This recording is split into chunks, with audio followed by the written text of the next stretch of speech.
solaba punsi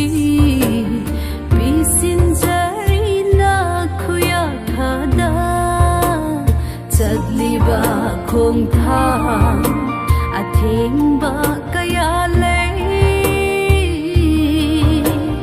prabhu loina biu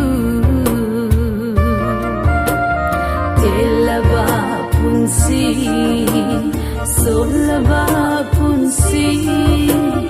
bisinjari na khuya khada chadliba khong thang athemba kaya lei prabhu loina biu nungsi haiba thausan haiba thak chang thawai loina biba ibungo thagachari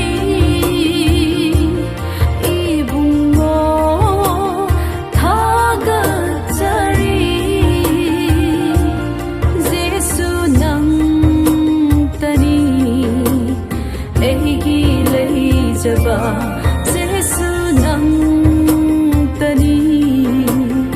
eigi leijaba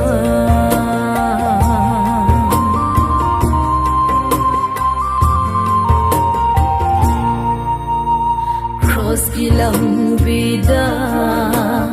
tatana chatli ton laba son laba na cha tai bang